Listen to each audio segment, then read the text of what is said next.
할렐루야. 수요 성경 공부에 참여하시는 여러분들은 예수 그리스도 이름으로 환영합니다.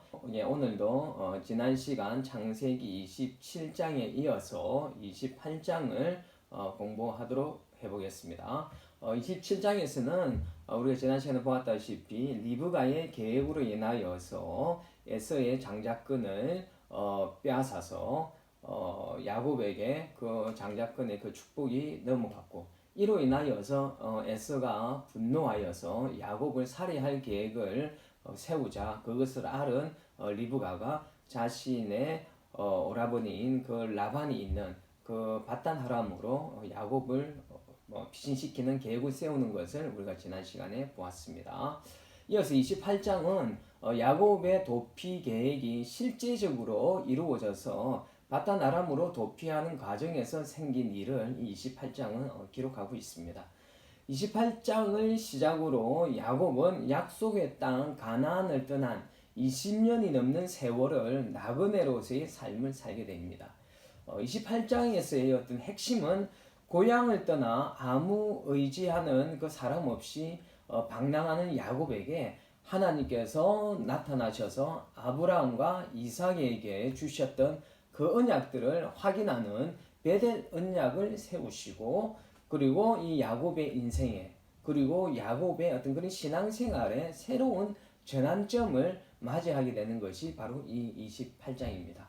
자, 이 28장은 또 전체적인 개요를 세 부분으로 나누어서 한번 보면은요, 먼저 1절에서 5절까지는 장자권을 빼앗긴 그 에서의 그 분노를 피하여서 야곱이 외삼촌 라반이 살고 있는 밧단 아람으로 도피하게 되는 그 시작점을 보여주고 있고요. 여기서 나오는 이 밧단 아람은요, 아람의 평야라는 뜻이 있습니다. 그리고 이 리브가의 고향 이 하란은요, 밧단 아람 안에 있는 한 성읍을 가리킵니다. 그러니까 이 밧단 아람, 이것은 곧 이 하란으로 가는 그 길이라고 여러분 생각하시면 되겠습니다. 그리고 6절에서 9절에는요, 이미 두 아내를 해쪽 속으로부터 두 아내를 맞이하였던 이 에서가 또 다른 아내를 이스마엘의 딸에게서 취하는 그 내용이 기록되어져 있고요. 10절에서 22절까지는 밧단 아람으로 여행하는 도중 베델 벌판에 나타나신 그 하나님으로부터 위로와 약속을 받고, 그리고 감격하여 단을 쌓으며 서원하는 장면이 이 10절과 이 22절 사이에 기록되어져 있습니다. 이 장면은요, 야곱이 나중에 뒤에 부분 뒷장에 가면 나오겠지만은 야복 강가에서 씨름하는 장면과 더불어서 이 야곱의 삶과 신앙생활에 큰 전환점을 맞이하게 되는 내용이 이곳에 기록되어져 있습니다. 자, 그러면 우리가 하나씩 보도록 하겠습니다. 우선 우리가 1절에 볼 것 같으면은요, 이삭이 야곱을 불러 그에게 축복하고 또 당부하여 이르되 너는 가나안 사람의 딸들 중에서 아내를 맞이하지 말고 일어나 밧단 아람으로 가서 내 외조부 부두엘의 집에 이르러 거기서 내 외삼촌 라반의 딸 중에서 아내를 맞이하라 라는 내용이 나옵니다. 자, 이삭이 야곱을 불러서 그에게 축복을 합니다. 이삭은 얼마 전에 이 야곱에게 속아서 에서에게 축복한다고 생각했는데 그것이 야곱에게 축복이 흘러갔지 않습니까? 그때 이삭은 되게 놀라면서도 결국은 이것이 이 축복이 이 하나님의 뜻인 줄 이삭은 깨닫게 되었습니다. 그래서 이 야곱은 죄송합니다. 이 이삭은 야곱에게 재차 축복하여서 이 야곱에게 그 축복의 사실을 재확인시켜주는 그 작업을 지금 하고 있는 것입니다. 그리고 이삭은 축복을 하면서 이 야곱에게 부탁을 합니다. 그 부탁이 무엇이었습니까? 가나안 족속들의 딸들 중에서 아내를 취하지 말고 이 리브가의 어떤 그 가족들, 어떤 그런 동족들에게서 이렇게 아내를 취할 것을 말하고 있습니다. 우선 이 이삭이 이 가나안 딸들에게서 아내를 취하지 말라라는 것을 보았을 때 이 이삭은 리브가가 에서가 취하였던 그 아내들에 대한 불만과 아울러서 야곱은 동족의 그 처녀들과 처녀들과 혼인시켜야 한다라는 어떤 그런 주장에 대하여서 인정하고 있음을, 이 이삭이 인정하고 있음을 보여주는 것입니다. 물론 이 리브가의 생각은 궁극적으로는 언약의 자손에 대한 혈통과 신앙의 그 순수성을 지키기 위하여서 가나안 딸이 아니라 자신의 동족에게서 아내를 취하기를 바라는 것이었지만은 또 이 아내는 결혼을 핑계로 이 야곱을 에서에게서 피신토록 하기 위한 어떤 그런 계획도 포함되어져 있다라고 우리가 볼 수 있겠습니다. 그러니까 리브가가 굉장히 머리가 좋은 여인임을 우리 지난 시간에도 말씀드렸다시피 아주 머리가 좋은 여인이었습니다. 자, 오늘 거기에 나오는 2절에 보니까 그의 외조부 부두엘이 나오지 않습니까? 이 부두엘이 누구입니까? 이 부두엘은 보다시피 리브가의 아버지입니다. 리브가의 아버지이면서 아브라함의 동생이 있었죠. 이 아브라함의 동생 누가 있었나요? 하면은 나홀이라는 사람이 있었습니다. 이 부두엘은 나홀의 아들이었어요. 그러니까 이 부두엘은 곧 아브라함의 조카입니다. 아브라함의 조카이고요. 그렇다면 리브가는 어떻게 됩니까? 부두엘의 딸이니까 이 리브가는 아브라함의 손녀이면서 아브라함의 며느리이면서 손녀이기도 한 것은 우리는 알 수가 있겠습니다. 이 부두엘을 통하여서 어떤 이 아브라함과 리브가와 이 관계를 우리가 알 수가 있겠습니다. 그리고 2절에 아까 나왔죠. 라반의 딸 중에서 아내를 맞이하라. 아까 이런 부탁하는 이유는 뭐 때문에 했다고 말씀드렸습니까? 야곱이 혈통과 신앙의 순수성을 지키도록 하기 위함이었습니다.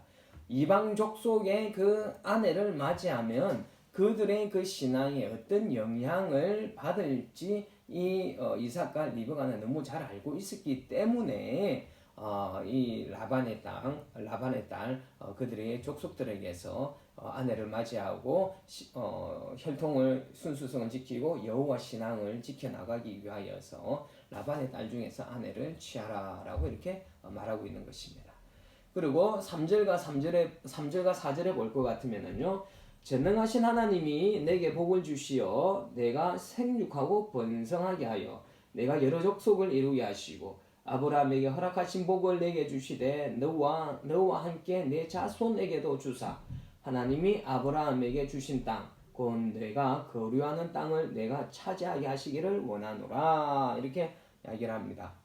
하나님께서 아브라함에게 내리셨던 축복이 이제는 이삭을 거쳐서 야곱에게 계승되어지는 것을 보여주고 있습니다. 축복의 내용은 변함이 없습니다. 그 축복의 내용은 언약의 후손과 바로 가나안 땅에 대한 가나안 땅을 기업으로 받는 것, 그 축복을 그대로 이어받습니다.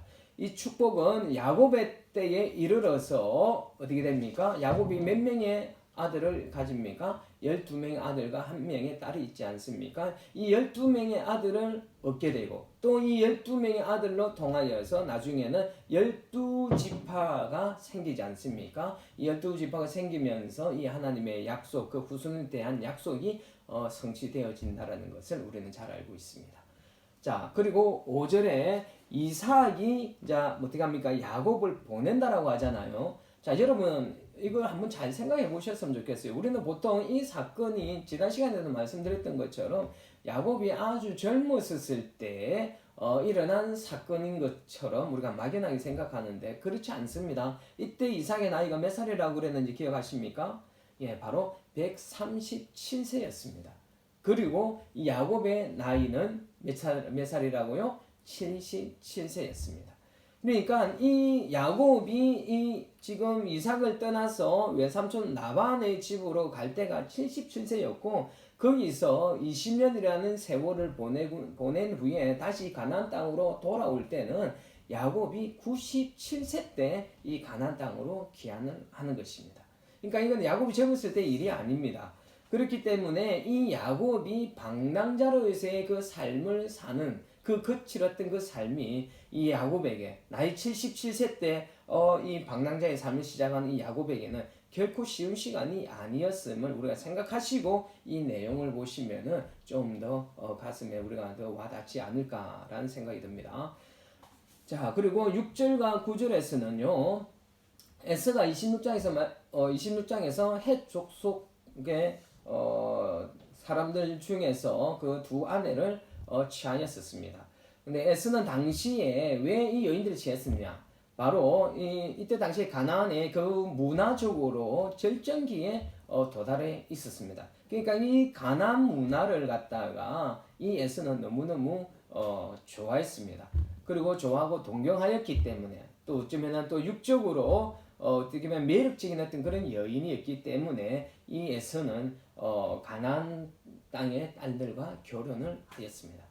그러나 오늘 이삭이 떠나는 야곱을 축복하면서 그 아내를 가나안 딸들 중에서 취하지 말고 바단 아람에서 취하라는 어떤 그런 말을 듣고서 비로소 자신의 그 문제나 어떤 그런 결핍이 어디에서 왔는지 곰곰이 생각해 보기 시작했던 것입니다.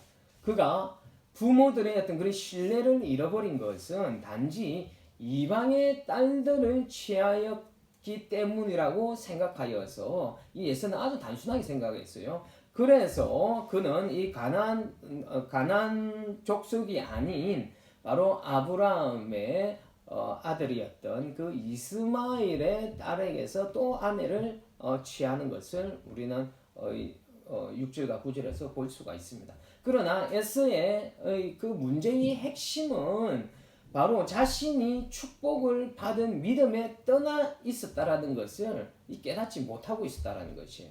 그래서 어떤 형식만 취하면, 즉 이스마엘의 집에 가서 아내를 취하기만 하면은 자신의 부모의 마음을 기쁘게 하고 또 이삭에게서 또 다른 축복을 받을 수 있을까 하는 어떤 그런 마음 때문에 이 이스마엘에게서 아내를 또 취하게 되는 것입니다. 그러나 이 에서는요, 일부일처제라는 어떤 그런 결혼 제도를 정하셨던 어떤 그런 하나님의 그 방법에 하나님의 계획에 또 다른 하나의 죄악을 범하게 되었던 것입니다.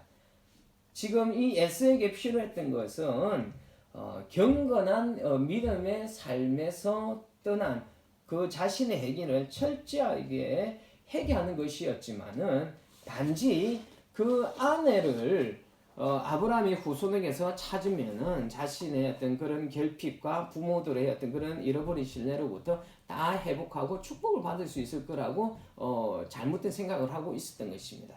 여전히 영적으로 깨어있지 못하고 무지한 에서의 모습을 볼 수가 있습니다.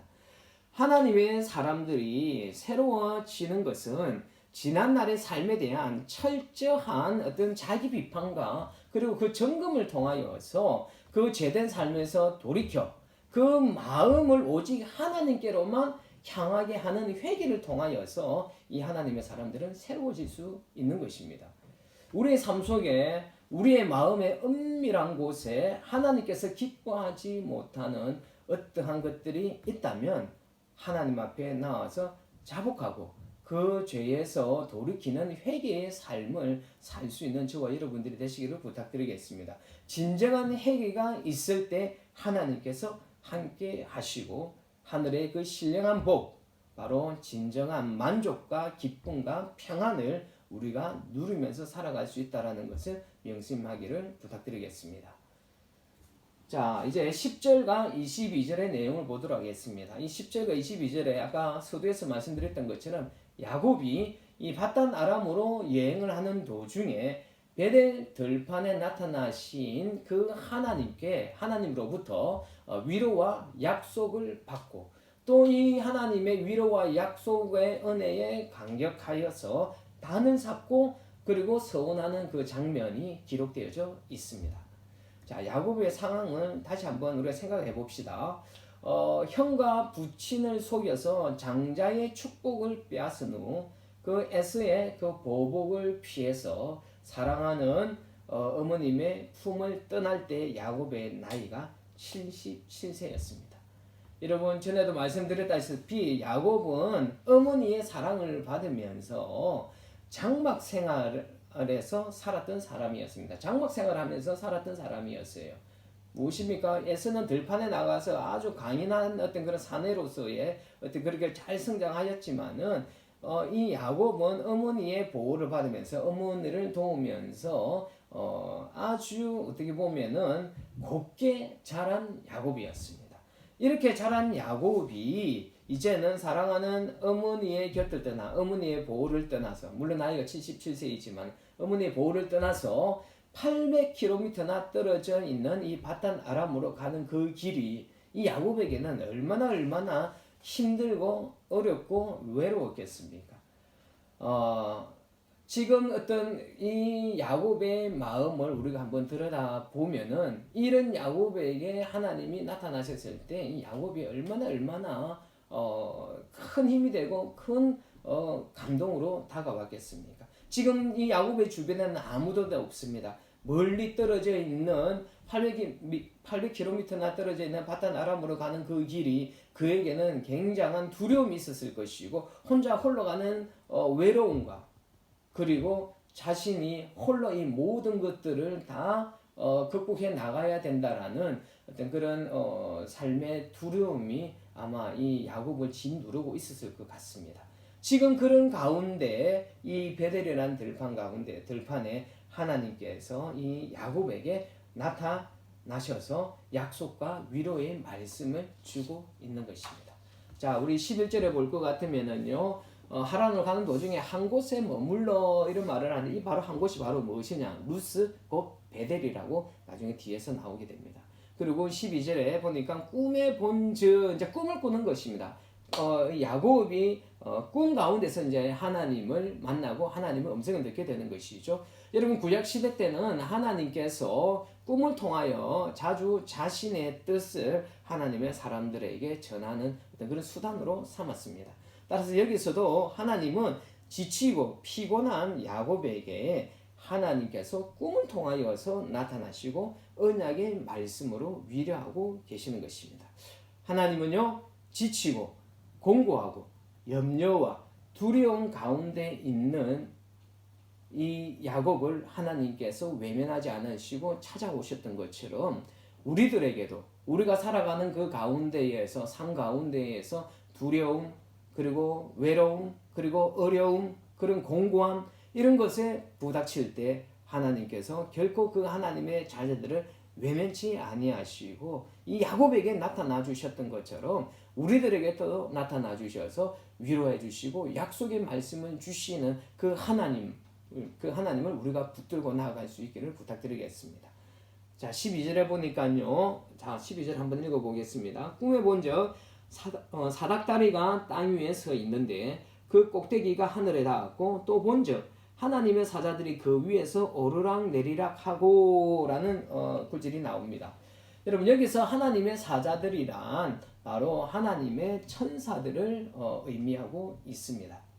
이 사자들이 사닥다리를 이 하나님의 사자들이 사닥다리를 오르락 내리락 하고 있는 것은 이 천사들이 하나님의 백성들의 간구를 하나님께 올라 가져가고 그리고 또 하나님의 응답을 받아서 또 하나님의 백성들에게 가져다 주면서 하나님의 도우심과 하나님의 보호하심을 보여주는 그것을 표현한 방법이 이 하나님의 천사들이 오르락 내리락 하고 있다라는 것으로 표현을 하고 있습니다. 그리고 이것이 천사들의 어떤 그런 역할들을 표현하는 것이기도 하지만은 이것은 더 나아가서 나중에 예수 그리스도의 중보 사역을 예표하고 있는 것이기도 합니다. 그 예수님의 그 중보 사역을 통하여서 우리들의 어떤 그런 기도가 예수님을 통하여서 하나님 앞에 올라가게 되고 또 하나님의 어떤 그런 은혜와 그 또 축복이 또 예수 그리스도를 통하여서 우리에게 임한다는 그것을 예표로 보여주고 있다고 보면 되겠습니다. 이 계시를 통해서도요. 하나님께서는 항상 우리의 기도의 소리를 놓치지 아니하시는 분이라는 것은 우리는 기억해야만 하는 것입니다. 하나님은요 우리 기도를 하나도 듣지 못하는 것이 없습니다. 하나님은 우리의 신음소리에도 응답하시는 분이라고 계속해서 말씀드렸지 않습니까? 하나님께서는 하나님의 천사들을 통하여서 그리고 정말 그 예수 그리스도를 통하여서 우리 안에 계시는 성령님을 통하여서 하나님께서는 우리 기도를 들으실 뿐만 아니라 우리 기도를 듣고 우리를 도우시고 계신 하나님이심을 여러분 믿으시기를 부탁드리겠습니다.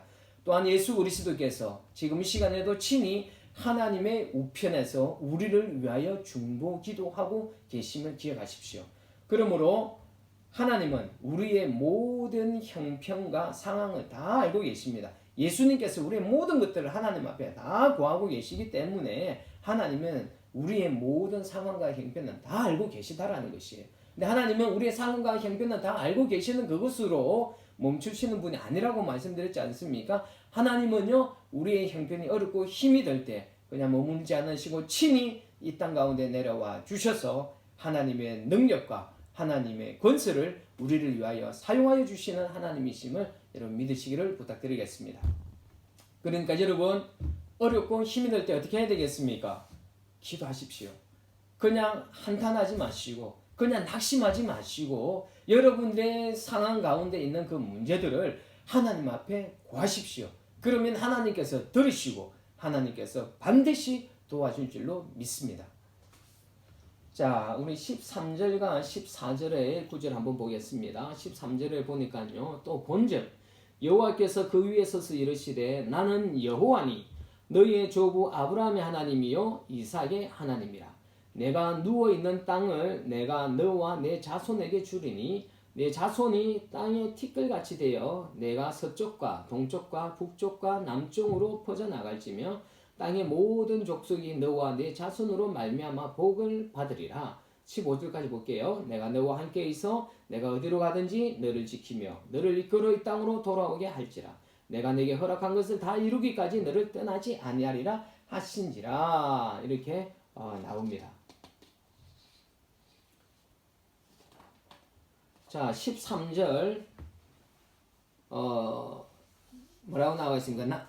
여호와라, 나는 여호와라, 이렇게 나와 있는 것을 보고 있죠. 그렇죠? 여러분, 여호와 무슨 뜻이라고 제가 전에 말씀드렸습니까?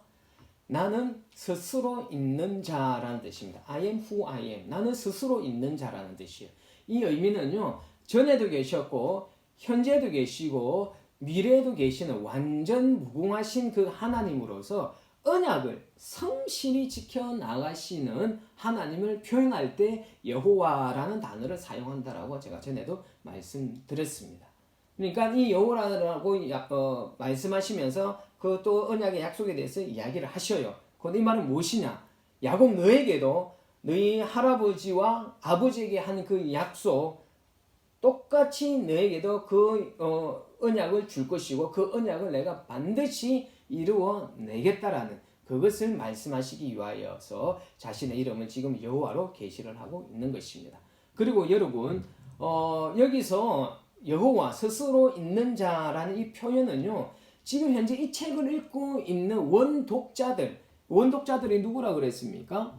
예, 바로 이 창세기를 기록할 때 바로 애굽에서 막 출애굽한 이스라엘 백성들, 이 이스라엘 백성들이 이 창세기의 그 말씀을 듣고 있다라고 생각을 하셔야 됩니다. 그러니까 지금 이 책을 읽는 원독자들은 막 출애굽한 이스라엘 백성들이에요. 그럼 이 막 출애굽한 이스라엘 백성들, 그들이 있었던 애굽은 어떤 곳이었습니까? 바로 우상이 아주 많았던 곳이지 않습니까? 여러분 잘 아는 10가지 재앙이 바로 애굽에 있었던 그 우상들을 심판하는 어떤 그런 하나님의 그 능력을 우리가 출애굽을 통해서 보았지 않습니까? 자, 여러분 이 애굽은요 굉장히 많은 우상이 있었던 곳이었어요. 그 우상이라는 것이 무엇이었습니까? 바로 인간이 만들어낸 신이지 않습니까? 자신들의 어떤 그런 종교적인 만족감과 자신의 어떤 그런 안위를 추구하기 위하여서 자기들 스스로 그 신을 만들어낸 것이 바로 우상이지 않습니까? 인간이 만들어냈기 때문에 그 우상에게는 절대로 생명이 없지 않습니까? 여러분 그것을 그 우상들과 이 하나님을 구별하기 위하여서 이 하나님은 모세를 통하여서 이스라엘 백성들에게 나는 여호와다. I am who I am. 나는 스스로 있는 자다. 나는 너희가 믿는 나는 이 세상의 우상들과는 완전히 다른 나 스스로 있을 수 있는 진짜 생명이 있는 참 신이라는 것을 밝히시기 위하여서 이 이스라엘 백성들에게 가르치기 위하여서 이렇게 여호와라는 그 이름을 적고 있는 것입니다. 여러분 그것을 염두에 두면서 이 여호와라는 그 단어 그리고 원독자들의 어떤 그런 상황들 이런 것들을 생각하시면서 이 의미를 되새기면 좋을 것 같습니다. 자, 그 다음에 아브라함의 하나님, 이삭의 하나님 이렇게 이야기를 하고 있는데 왜 하나님은 이 말을 하시는 걸까요? 하나님은 야곱에게 할아버지 아브라함 그리고 아버지 이삭에게 주신 그 언약을 야곱에게 상기시키기 위하여서 이 아브라함의 하나님, 이삭의 하나님이라고 이야기를 꺼내고 있는 것입니다. 비록 아브라함은 지금 죽었지만은 아브라함과 이삭에게 한 약속을 반드시 너를 통하여서도 이루어 나가겠다라는 것을 하나님께서는 말씀하시기 위하여서 이 아브라함의 하나님, 이삭의 하나님이라고 말씀하시는 것이에요. 우리가 계속해서 이야기하는 것이지만 하나님은 결코 시건하지 아니하시는 분이십니다. 자신이 하신 약속은 반드시 지키시는 약속의 하나님, 신실한 하나님이심을 야곱에게도 말할 뿐만 아니라 바로 저와 여러분들에게도 말씀하고 계시다라는 것을 여러분 기억하셨으면 좋겠습니다. 우리가 원하고 있는 것이 지금 일어나지 않는다고 하여서 하나님께서 약속을 잊어버렸다고 하든지 하나님은 약속을 지켰다 안 지켰다고 하시는 하나님이라든지 그런 하나님으로 우리가 오해를 해서는 절대로 안 될 것입니다. 우리가 이 하나님의 성품 약속하신 것은 반드시 지키신다는 이 하나님의 성품을 굳게 붙드는 것이 바로 믿음입니다. 믿음은 하나님이 말씀하신 것을 믿는 것이 믿음입니다. 여러분 그 하나님의 약속하신 어떤 그런 말씀을 끝까지 부여잡을 수 있는 믿음의 사람들이 되시기를 부탁드리겠습니다. 자 15절에 볼 것 같으면 아까 15절 읽었죠? 15절에 다시 보면 뭐라 그랬습니까? 내가 너와 함께 있어 라고 했습니다. 지금 야곱의 상황을 생각하시고 이 구절을 한번 봐보십시오. 얼마나 외로운 사람입니까? 얼마나 두려운 가운데 있는 사람이겠습니까? 지금 현재의 상황이.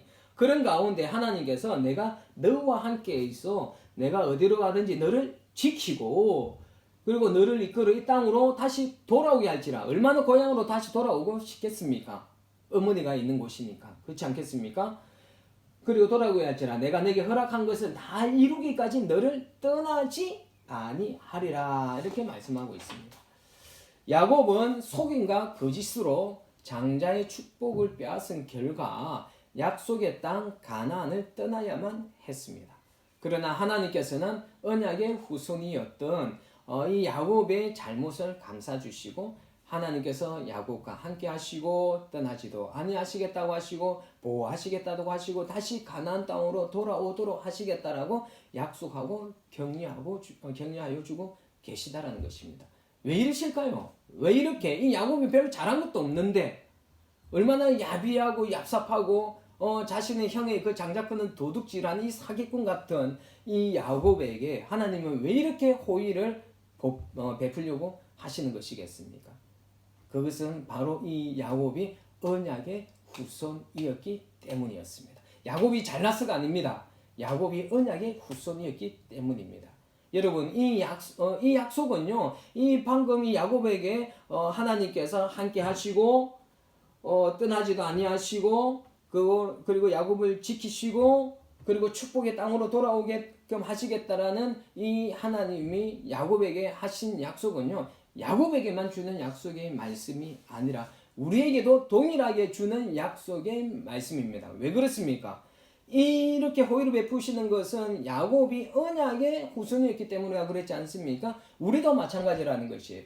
우리도 하나님의 언약의 후손이 되었지 않습니까? 누구를 통하여서요?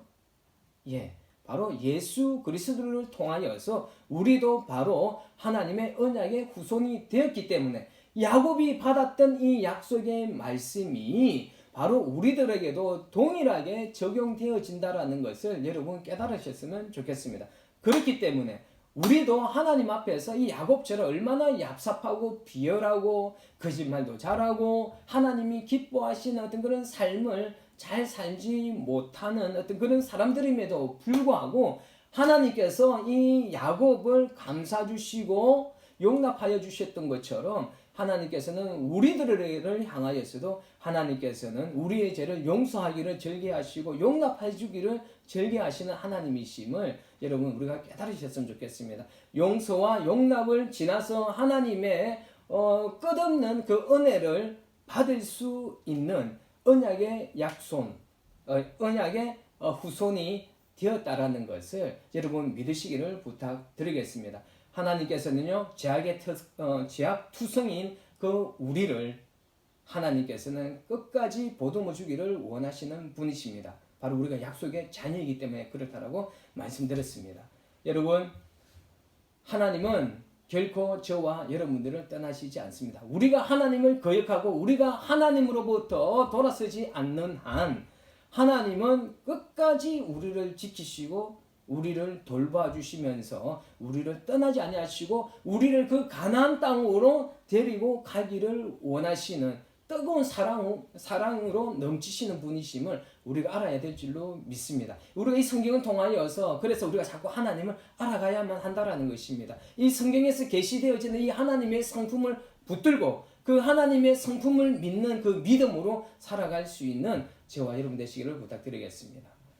자, 16절에요. 보니까요. 16절 한번 봅시다. 16절에 보니까 야곱이 잠이 깨어 이르되 여호와께서 과연 여기 계시거늘 내가 알지 못하였도다 라고 이런 구절이 나옵니다.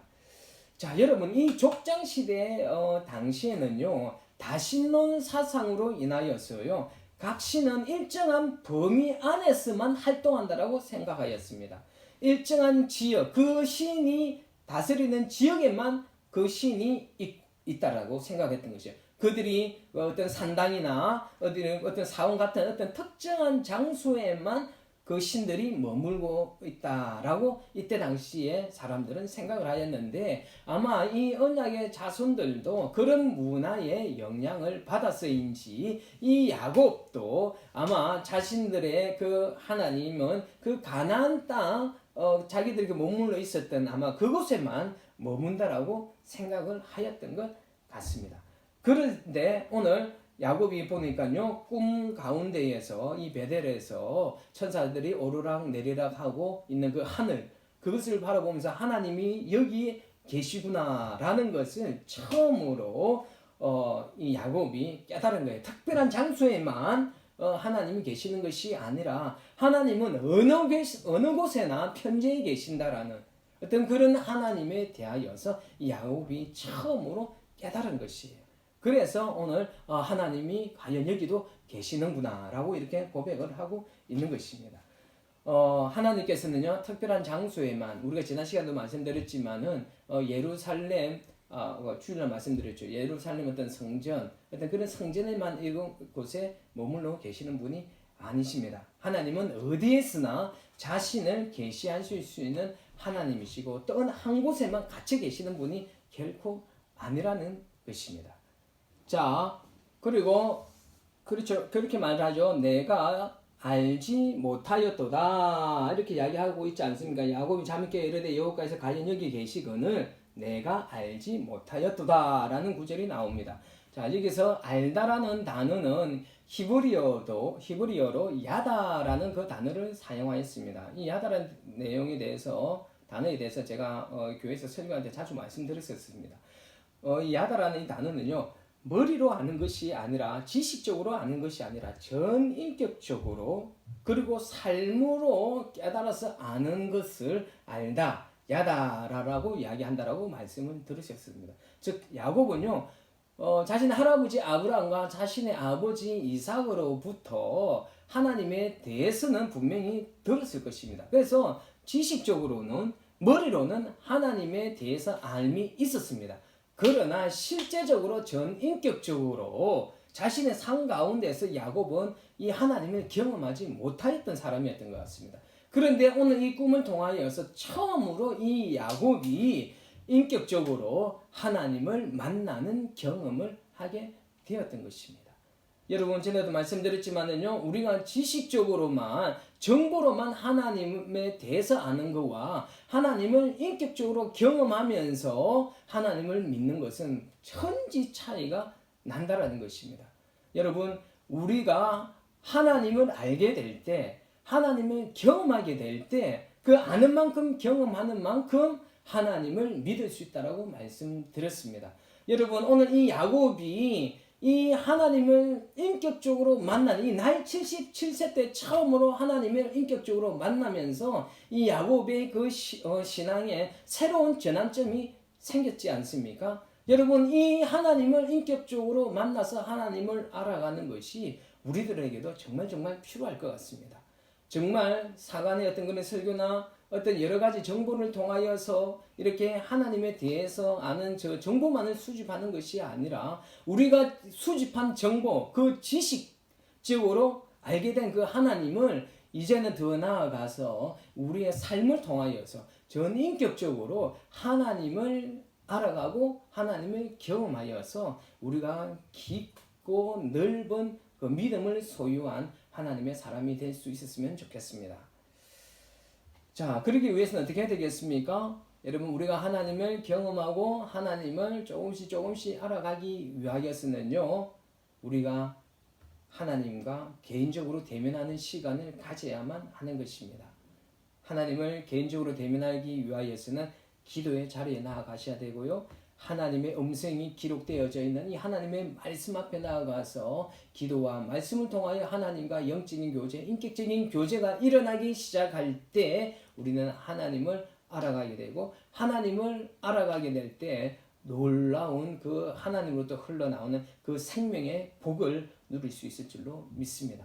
그래서 하나님을 알아가기 위하여서 기도의 자리, 말씀의 자리 꼭 나가셔서 하나님을 더 깊이 알아가는 우리 니몬년 성도들 되었으면 좋겠습니다. 자, 그리고 17절에 보니까요, 이 야곱이 뭐라고 이야기를 하느냐 하면은 이에 두려워하여 이르되 두렵도다라고 이렇게 이야기를 합니다. 자, 아까 야곱이 이제는 깨닫게 된 것이에요. 야곱은 하나님은 어디서든지 하나님의 백성들과 함께 계시다라는 사실을 처음 깨닫게 되었던 것입니다.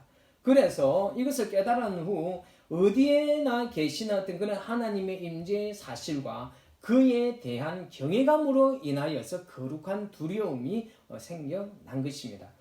우리들도 이런 거룩한 두려움이 있어야 됩니다. 하나님은 어디에든 임재해 계신다라는 그거에 대한 분명한 깨우침이 있어야 할 것 같고, 그런 하나님이 어디에든 계신다라는 어떤 그런 분명한 깨우침이 있다라면요, 우리가 하나님을 향한 경외감을 가지고 살아갈 수 있지 않겠습니까? 그런 경외감이 있다라면, 하나님의 임재의식 가운데서 우리가 살아가게 된다라면 우리 너무 쉽게 죄와 타협하지 않고 죄와 함께 동행하는 삶을 살지 않을 것입니다. 어쩌면 우리가 죄의식을 느끼지도 못하고 우리가 너무 쉽게 죄와 타협하면서 죄를 짓고 살아가는 가장 큰 이유 중에 하나는 어쩌면 하나님의 임재에 대한 의식이 없이 살아가기 때문에 그렇지 않을까요? 하나님이 지금 불꽃 같은 눈동자로 나의 생각과 나의 말과 나의 행동을 지금도 다 지켜보고 계시다라는 어떤 그런 하나님의 임재의식 가운데 살아가고 있다라면 우리는 아무렇게나 절대로 살아가지 않을 것입니다. 여러분, 우리가 하나님의 백성으로서 하나님을 경외하고 하나님의 사람으로서 거룩하게 살아가기를 원하신다라면 매 순간순간 우리의 삶 가운데에서 동행하시는 그 하나님의 그 임재의식 가운데에서 살아가서 정말 우리가 거룩한 하나님의 사람으로 살아갈 수 있는 저와 여러분 되시기를 부탁드리겠습니다. 자, 두려워하면서 뭐라고 또 고백합니까? 지금 자신이 꿈속에 자고 일어났던 그곳이 바로 하나님의 집이요 하나님의 문이로다 라고 이렇게 고백을 합니다. 이 하나님의 집이라는 것은 어떤 의미를 말하느냐, 하나님의 임재가 있는 장소, 하나님과 교제를 나눈 장소라는 뜻으로 하나님의 집이요 라고 그렇게 고백을 하였고요. 그리고 이 하늘의 문이라는 것은 하늘에 계신 하나님께 이르는 통로라는 것을 의미를 하고 있는 것입니다. 그래서 야곱은 18절에서 뭘 합니까? 바로 기둥을 세우고 그곳에 기름을 붓습니다. 이 행위는 하나님을 자신이 처음으로 인격적으로 만난 것을 기념하는 돌기둥을 세우고 자기 자신과 그 장소를 하나님께 올려드리는 헌신의 상징을 이렇게 기둥에 기름을 붓는 것으로 표현을 하고 있는 것입니다. 하나님을 인격적으로 만나게 되면 이런 기쁨과 감사함에 넘쳐서 하나님 앞에 스스로 자원하여서 이렇게 헌신하는 모습들이 나타날 수가 있습니다. 이런 이렇게 기름을 붓는 이 야곱의 모습을 한번 생각해 보십시오. 얼마나 기쁨과 감격이 넘치는지요.